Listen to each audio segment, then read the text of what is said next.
Ô toi que Dieu a choisi, il y a une raison prophétique pour laquelle Dieu t'a conduit ici aujourd'hui.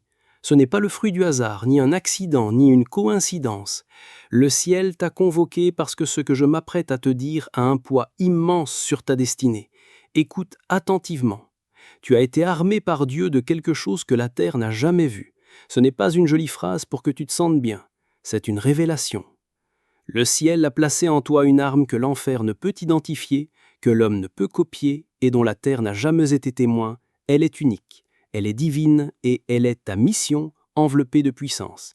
Le simple fait que tu sois en vie dans cette génération signifie que ton don est destiné à ébranler des choses qu'aucune autre génération n'a pu ébranler. Pense à David. Quand Goliath se tenait devant Israël, les guerriers avec leurs épées et leurs armures tremblaient. Mais David portait quelque chose que la terre n'avait jamais vu auparavant. Une fronde dans la main d'un garçon s'est transformée en une arme du destin dans la main de Dieu. Ce que les autres ignoraient, Dieu en a fait une arme. C'est ce qui est en train de se passer pour toi. Ou regarde Moïse. Pharaon avait des armées, des chevaux et des lances. Mais Moïse portait un bâton, juste un simple bout de bois aux yeux des hommes. Pourtant, dans les mains de Dieu, ce bâton a fendu les mers, écrasé des armées et délivré des nations. Ce qui semblait ordinaire est devenu surnaturel. Ô toi que Dieu a choisi, ce que tu portes peut paraître simple aux yeux des autres, mais pour l'enfer, c'est terrifiant. C'est pourquoi tu as fait face à des combats inhabituels. L'ennemi sait que tu n'es pas ordinaire. Il sait que tu as été armé de quelque chose auquel la terre ne peut résister. Il sait qu'une fois que tu le libéreras, les chaînes se briseront, des vies basculeront et le plan du ciel se manifestera sur la terre. Avant d'aller plus loin, fais une pause et scelle cette parole dans ton esprit. Si tu sais que Dieu te parle en ce moment même, aime ce message, abonne-toi pour ne jamais manquer ce que le ciel est en train de libérer. Indique ta ville dans les commentaires pour que nous puissions voir le reste que Dieu est en train de lever à travers les nations. Et si tu te sens guidé à semer, que ce soit via le commentaire épinglé ou les super thanks, que ta semence soit ton accord. Seigneur, j'utiliserai ce dont tu m'as armé. Et que cette semence parle pour toi dans les batailles que tu ne peux pas voir. Qu'elle active des portes, fasse terme opposition et te positionne pour le timing divin. Parce que lorsque tu agis sur une parole comme celle-ci, tu ne l'entends pas, tu y entres pleinement dedans. Maintenant reste avec moi, car dans les prochains instants, je vais te montrer comment reconnaître l'arme que tu portes, comment la protéger des attaques et comment la libérer pour que la terre voie ce que le ciel sait déjà, que tu as été armé par Dieu de quelque chose que ce monde n'a jamais vu. Allons plus en profondeur. Commençons par le tout début. Dans Jérémie 1,5, Dieu dit « Avant que je ne t'ai formé dans le ventre de ta mère, je te connaissais. Avant que tu ne sois sorti de son sein, je t'avais consacré. Je t'avais établi prophète pour les nations. » Arrête-toi et pense à cela. Avant même que tes parents ne se rencontrent, avant même que ton corps ne soit formé dans le ventre de ta mère, Dieu te connaissait déjà. Il ne savait pas seulement des choses sur toi, il te connaissait toi, ton essence, ton esprit, ton appel, ta destinée. Tu n'es pas le fruit du hasard, tu n'es pas une erreur, tu n'es pas une idée de dernière minute. Tu as été délibérément, intentionnellement et divinement connu par le Dieu de toute la création avant même que le temps ne commence. Et puis il dit « Je t'avais consacré ». Cela signifie que tu as été marqué avant ta naissance. Le ciel t'a mis à part pour un but unique. Tu portes un sceau de distinction divine, une identité céleste que personne d'autre ne peut reproduire. Tandis que d'autres essaient de s'intégrer, tu as été conçu pour te démarquer. Tandis que d'autres courent après le monde, tu as été choisi pour porter l'éternité. Ta vie n'est pas ordinaire parce que Dieu lui-même t'a mis à part de la foule. Cette marque sur ton âme est la raison pour laquelle tu ne peux pas te fondre dans la masse. Pourquoi tu te sens différente? Pourquoi tu ne t'intègres pas? Peu importe tes efforts. Pourquoi certaines choses qui satisfont les autres ne te satisfont jamais? Pourquoi ton esprit est agité alors que tout le monde semble à l'aise? C'est parce que tu n'es pas ordinaire. Tu n'as jamais été créé pour te fondre dans le décor ou pour simplement suivre le courant de la foule. Au plus profond de toi, le ciel a placé une mission divine qui te rend incompatible avec les schémas de ce monde. Cette sainte agitation que tu ressens est la preuve que tu es marqué, mis à part et choisi pour quelque chose de plus grand que la vie ordinaire qui t'entoure. Paul révèle ce mystère dans 2 Corinthiens 4, 7. « Mais nous portons ce trésor dans des vases de terre, afin que cette puissance supérieure soit attribuée à Dieu et non à nous. » Pense à ceci. De l'extérieur, tu peux ressembler à tout le monde. Ton vase de terre peut sembler fragile, simple et peu impressionnant à l'œil nu. Mais à l'intérieur, il y a un trésor. À l'intérieur, il y a un feu divin. À l'intérieur, il y a une arme spirituelle qu'aucun homme ni aucune femme ne peut pleinement expliquer. C'est pourquoi les gens peuvent te sous-estimer, pourquoi certains peuvent t'ignorer, mais Dieu ne le fait jamais, car il sait ce qu'il a placé à l'intérieur de ton vase. Le trésor n'appartient pas à l'homme, c'est la puissance supérieure de Dieu qui vit en toi. Et c'est pourquoi ton parcours a toujours été différent. C'est pourquoi tes batailles sont étranges et plus lourdes que celles des autres autour de toi. L'ennemi reconnaît le trésor, même quand tu ne le reconnais pas. Il n'est pas intimidé par ton vase de terre, ta vie extérieure, ton apparence ou tes circonstances. Non, ce qu'il craint, c'est le trésor qui est en toi. C'est pourquoi le combat a été intense, pourquoi la résistance a été constante, pourquoi la pression a été inhabituelle. Satan ne combat pas ton enveloppe ordinaire, il en veut au trésor extraordinaire que le ciel a caché en toi. Et ça, ô toi que Dieu a choisi, c'est la preuve que tu portes quelque chose d'inestimable. Laisse-moi t'expliquer cela lentement. Quand nous disons que tu es armé, nous ne parlons pas d'armes physiques comme des épées, des fusils ou des flèches. Les armes du ciel ne sont pas forgées par des mains humaines, ni alimentées par la force humaine. Nous parlons d'armes spirituelles, d'un équipement divin qui te donne le pouvoir d'accomplir ta mission céleste. Éphésiens 6:11 nous le rappelle. Revêtez-vous de toutes les armes de Dieu afin de pouvoir tenir ferme contre les ruses du diable. Cela signifie que ta vie n'est pas une promenade de santé, c'est un champ de bataille. Dès l'instant où tu es né, tu es entré dans une zone de guerre où la lumière et les ténèbres s'affrontent. Et que tu le réalises ou non, chaque jour tu te tiens au milieu de ce choc spirituel. Mais voici la vérité qui te donne confiance. Dieu n'envoie jamais ses enfants à la guerre sans armes. Avant même que tu ne respires pour la première fois, il t'a équipé. Il a placé en toi quelque chose de puissant, quelque chose d'éternel, quelque chose que la terre n'a jamais vu auparavant. Ce don, cette onction, ce feu intérieur, c'est ton arme spirituelle. Elle ne peut pas paraître grand-chose aux yeux du monde, mais dans les mains de Dieu, elle devient imparable. Ton arme est peut-être ta voix qui porte la délivrance, ta foi qui déplace les montagnes, ta compassion qui guérit les cœurs brisés, ou ta vision prophétique qui expose les plans de l'ennemi. Quelle qu'elle soit, elle est à toi, elle est divine et elle est plus puissante que l'enfer lui-même. C'est pourquoi tu ne peux pas te comparer aux autres. Personne d'autre ne porte exactement la même arme que toi. Personne d'autre n'a exactement le même design que toi. Personne d'autre ne peut accomplir exactement la même mission que toi. L'ennemi veut te faire croire que tu es remplaçable, mais dans le plan du ciel, tu es unique en ton genre. C'est pourquoi tes batailles ont été féroces. L'enfer ne gaspille pas ses ressources sur des vases vides. La pression, le combat, les attaques étranges, tout cela est dû à ce que tu portes. L'ennemi n'en a pas après ton vase de terre, il en a après ton trésor. Il voit l'arme en toi, même quand tu ne la vois pas. Et c'est pourquoi tu dois te lever avec audace. Arrête de vivre petit, arrête de reculer, arrête d'enterrer ton don.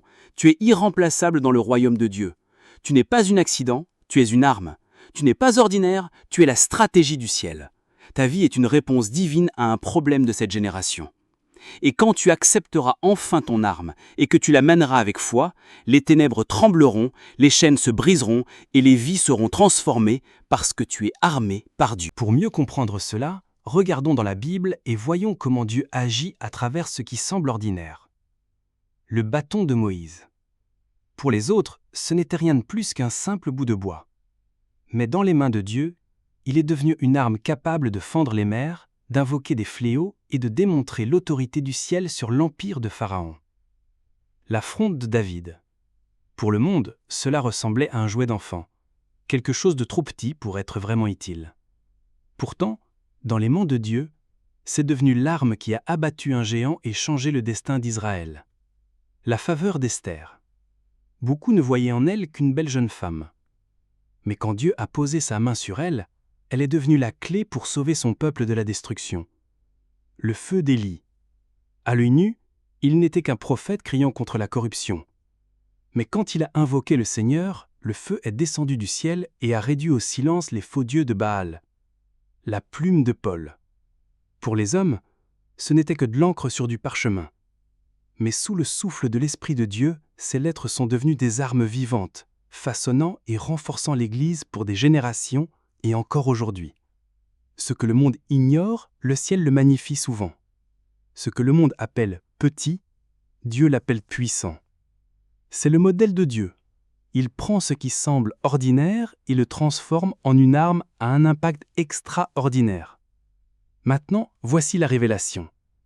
Chacun d'eux portait quelque chose que la terre n'avait jamais vu auparavant. Et toi aussi. Ce qui est dans ta main peut sembler simple, négligé ou sans importance. Mais lorsque tu le remets à Dieu, cela devient une arme de délivrance, de transformation et de destinée. Tu n'es pas vide, tu es armé, tu portes en toi un trésor divin conçu pour répondre à un besoin dans cette génération. Le ciel a placé quelque chose en toi que personne d'autre ne peut porter. Le même Dieu qui a transformé des bâtons, des frondes, des plumes et des voix en armes, a placé sa puissance en toi. Et le monde n'a pas encore vu toute la mesure de ce que Dieu fera à travers ta vie. Allons plus loin. Pourquoi ta vie est-elle remplie de batailles étranges?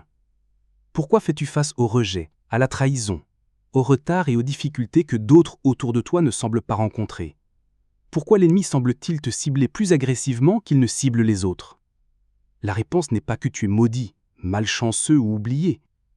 La réponse est simple. C'est parce que tu es armé. Depuis le tout début, le ciel a placé une arme en toi. Et cette arme fait de toi une menace pour l'enfer. Satan ne combat pas le vide. Il ne gaspille pas son énergie sur ceux qui portent rien de valeur. Il ne fait la guerre qu'à ceux qui portent une puissance divine, car ce que tu portes a le potentiel de détruire ses plans. C'est pourquoi ton combat semble si inhabituel. Si tes batailles sont étranges, c'est parce que ton arme est unique. Si ton opposition semble intense, c'est parce que ce que tu portes est puissant. L'enfer te reconnaît même quand tu ne te reconnais pas toi-même. Les démons peuvent voir ton arme avant même que tu ne la découvres. L'ennemi essaye de t'enterrer avant que ton don ne soit révélé. Il veut te faire taire avant que ta voix n'ébranle l'atmosphère. Il sait que si tu te lèves, des nations seront impactées, des chaînes seront brisées et des destinées seront transformées à travers ce que Dieu a placé en toi. Le combat qui t'entoure n'est pas une preuve de faiblesse, c'est une preuve de puissance. Et c'est pourquoi tu ne peux pas abandonner. Tu ne peux pas permettre au découragement de faire taire ton don, ni permettre au rejet ou à la trahison de te convaincre que tu es impuissante. Chaque flèche enflammée lancée contre toi est la confirmation que tu portes quelque chose qui vaut la peine d'être combattu. La vérité est la suivante. Plus l'enfer te résiste, plus le ciel a déposé de choses en toi. C'est pourquoi tu dois avancer avec audace. Ne recule pas, ne bats pas en retraite et n'abandonne pas. Ta vie n'est pas ordinaire, ton appel n'est pas remplaçable et ton arme n'est pas commune. Tu as été armé par Dieu et c'est pourquoi tu dois continuer. Maintenant, voyons étape par étape comment débloquer ce que Dieu a placé en toi. La première clé est la foi. Tout commence par la foi. Si tu te vois comme quelqu'un d'ordinaire, tu mèneras une vie ordinaire. Mais au moment où tu acceptes par la foi que tu es armé par Dieu, tu commences à marcher dans l'autorité divine. La foi change ta posture, elle change ta façon de prier, de parler et de te comporter. Tu ne supplies plus pour avoir de la puissance, tu marches dans une puissance qui t'a déjà été donnée. Le ciel ne peut se manifester qu'à travers un vase qui croit. C'est pourquoi Jésus disait souvent « qu'il te soit fait selon ta foi ». La deuxième clé est de chercher la voix de Dieu. La prière et les Écritures sont les clés maîtresses qui déverrouillent ton arme. Plus tu demeures dans sa présence, plus ton appel et tes dons deviendront clairs. Dieu te révélera l'arme unique qu'il a placée en toi à travers sa parole, à travers les murmures de son esprit et à travers des moments d'intimité dans la prière. Mais il ne suffit pas de savoir ce que tu portes, tu dois aussi utiliser ce que tu as. La fronde de David ne semblait pas impressionnante, mais quand il l'a lancée avec foi, elle portait la puissance du ciel. Arrête d'attendre que ton don paraisse grand aux yeux des hommes. Commence là où tu es, avec ce que tu as déjà, et regarde Dieu souffler dessus. Les clés suivantes sont la pureté et l'audace. Le péché affaiblit les armes spirituelles, mais la sainteté les aiguise. La pureté est ce qui maintient ton arme efficace contre l'ennemi. Quand tu vis une vie pure devant Dieu, ton arme tranche plus nettement et frappe plus profondément. Mais même l'arme la plus tranchante est inutile si elle n'est jamais utilisée. C'est pourquoi l'audace est essentielle. L'ennemi se nourrit de la peur et de l'intimidation. Il veut que tu caches ton don, que tu fasses taire ta voix, que tu enterres ton talent. Mais une fois que tu avances avec audace, même en tremblant, ton arme commence à se manifester. L'audace active ce que Dieu a placé en toi. Et lorsque la foi, la prière, la pureté et le courage s'unissent, ton arme devient imparable dans la main de Dieu. C'est ici que l'espoir entre comme un feu. Romains 11, 29 dit « Car les dons et l'appel de Dieu sont irrévocables. » Cela signifie que ce que Dieu a placé en toi ne peut être retiré, annulé ou effacé. Le ciel ne change pas d'avis à ton sujet. Même si tu fais des erreurs, même si tu trébuches, même si tu te sens indigne, le don demeure. L'ennemi veut te faire croire que l'échec te disqualifie, mais la vérité est la suivante. La grâce restaure ce que la honte essaie d'enterrer. Tu es peut-être tombé, mais tu n'es pas fini car l'arme en toi est permanente. Tu peux perdre des gens, mais tu ne peux pas perdre ton arme. Tu peux perdre des opportunités, mais tu ne peux pas perdre ton arme. Tu peux perdre confiance, mais l'arme en toi demeure car elle n'a jamais été donnée par les hommes. Elle a été donnée par Dieu. Aucune trahison, aucun retard, aucun rejet et aucun démon en enfer n'a l'autorité de te prendre ce que le ciel a déposé. C'est pourquoi tu dois te relever même après une défaite. C'est pourquoi tu dois continuer d'avancer même après des revers. Le trésor en toi est incorruptible et l'appel sur toi est éternel. Le même Dieu qui a armé Moïse d'un bâton, David d'une fronde et Paul d'une plume, t'a armé de quelque chose qui ne peut être volé. Et quand tu le lui remets, peu importe à quel point ton vase de terre peut sembler brisé, il libérera toujours sa puissance à travers toi. Ô toi que Dieu a choisi, entends ceci clairement. La terre t'attend. Romains 8, 19 déclare « Aussi la création attend-elle avec un ardent désir la révélation des fils et des filles de Dieu. » Cela signifie que la création elle-même, la terre, les nations, l'atmosphère même qui t'entoure, gémit et attend ton dévoilement. Le ciel t'a déjà équipé, mais la terre crie pour que tu te manifestes. La douleur, le chaos, la confusion dans le monde ne sont pas le fruit du hasard. C'est un signal que les fils et les filles de Dieu doivent se lever. Et tu es l'un d'eux. Le monde n'est pas complet sans le son de ton arme, la puissance de ton don et la lumière de ton appel. C'est pourquoi tu ne peux pas te permettre de mourir avec ce que Dieu a placé en toi. Tu ne peux pas laisser la peur, le doute ou la procrastination enterrer le trésor qui est en toi. Enterrer ton arme, c'est voler à une génération sa réponse. Faire taire ton don, c'est laisser quelqu'un d'autre dans les ténèbres. Chaque bataille que tu as affrontée, chaque retard que tu as enduré et chaque attaque à laquelle tu as survécu était la preuve de ta grande valeur. Satan t'a combattu si durement parce qu'il savait que si jamais tu te levais, tu ébranlerais des nations.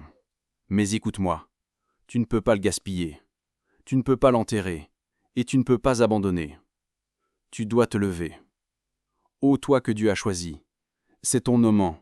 Le ciel t'appelle à t'avancer avec audace, et l'enfer est terrifié par ce que tu portes. Tu n'es pas ordinaire, tu es l'arme secrète du ciel, libérée dans cette génération. La terre gémit, attendant que le feu que tu portes soit révélé. Il ne s'agit pas seulement de toi. Il s'agit des destinées connectées à toi, des nations qui t'attendent et des âmes attachées à ton obéissance. Ton oui à Dieu est plus grand que ton confort. C'est la clé pour déverrouiller la liberté des autres. Ô toi que Dieu a choisi, voici ta révélation aujourd'hui. Tu as été armé par Dieu de quelque chose que la terre n'a jamais vu. Tu n'es pas faible, tu es une arme vivante. Tu n'es pas oublié. Tu es choisi. La terre n'a jamais vu quelqu'un comme toi auparavant. L'enfer n'a jamais craint quelqu'un comme toi auparavant. Et le ciel n'a jamais cessé de croire en toi. Lève-toi maintenant. Utilise ton arme. Marche dans ton appel. Vis avec audace. Parce que le monde est sur le point d'être témoin du feu qui est en toi. Prions ensemble cette prière de foi comme une seule famille. Père céleste, roi de gloire ancien des jours, aujourd'hui j'élève devant ton trône ceux que tu as choisis. Seigneur, tu as dit qu'avant qu'ils ne soient formés dans le ventre de leur mère, tu les connaissais, tu les avais sanctifiés et tu les avais armés de quelque chose que la terre n'a jamais vu. Père, éveille chaque don enfoui en eux. Que chaque chaîne qui les retenait soit brisée maintenant au nom puissant de Jésus. Déverse un feu nouveau sur leurs esprits, enflamme leur cœur d'audace et que la force divine se lève en eux comme jamais auparavant. Seigneur, que la puissance que tu as placée en eux se révèle au monde. Que leur voix porte l'autorité, que leurs mains produisent des merveilles, et que leur destinée brille comme le soleil dans sa force. Père, je prie pour chaque personne qui se connectera, s'abonnera, aimera ou partagera cette parole. Bénis-les au-delà de toute mesure. que leur vie devienne des témoignages de retournement surnaturel. Que des portes s'ouvrant en grand pour eux, des portes que nul homme ne peut fermer. Qu'une faveur exceptionnelle les trouve, et que les cieux combattent pour eux dans chaque bataille. Seigneur, que cette parole n'entre pas seulement dans leurs oreilles, mais qu'elle transperce leur esprit, transforme leur destinée et éveille le géant qui sommeille en eux. Au nom puissant de Jésus-Christ, je déclare qu'ils ne seront plus jamais les mêmes. Amen et Amen. Si ce message a touché votre cœur et que vous souhaitez soutenir notre mission de diffusion de la parole de Dieu, un lien est infini dans les commentaires ci-dessous. Aucun don n'est trop petit.